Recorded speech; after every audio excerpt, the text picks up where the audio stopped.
Naghahanap ka ba ng affordable at budget-friendly hotel dito sa Baguio City? Yung accessible at malapit sa pinakasentro? Yung walking distance sa SM, sa Bornham Park, sa public market at sa Baguio Cathedral Church? Tara at samahan nyo ko ngayong gabi at ituturo ko kung saan to. Guys, nandito na tayo sa Baguio City ngayon.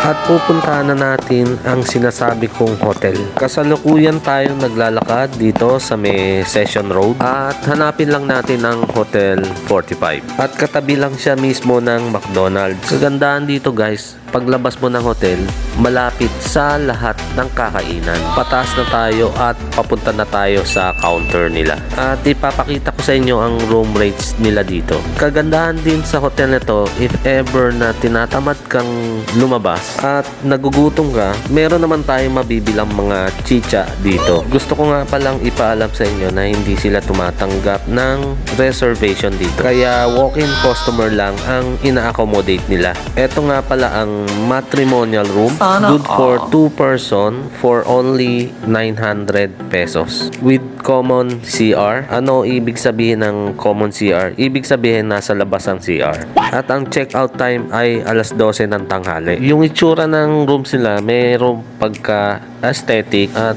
medyo may pagka luma ang dating. Pero malinis naman. Pero kung maselang ka, umanap ka ng pricey na hotel. Pero para sa akin, pasado na to. Dahil lang importante, may matutulugan ka at komportable ka. At least, walang multo. Kaya bawal lang maselan dito. Kaya nga, affordable. At yan guys, matutulog na ako at may trabaho pa ako bukas. 1 million zillion jillion dillion cotillion times later. At yan guys, ang sarap ng tulog natin at kailangan na natin magayos dahil may trabaho pa tayo.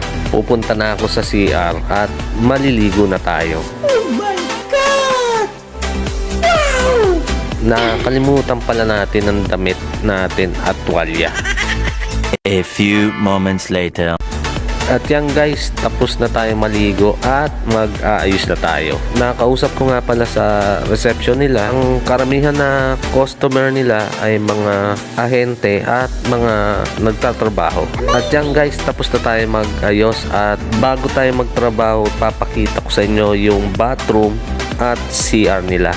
Nakalimutan ko nga pala sabihin na ang pinakamurang room nila dito ay 700 dahil wala lang available, kaya yun kinuha natin. Good for 1 packs at nasa labas din ang CR niya. Kaya sa mga nagtitipid, dito ka na magstay sa Hotel 45. At yan guys, salamat sa panonood at kita-kita ulit tayo sa mga susunod kong biyahe.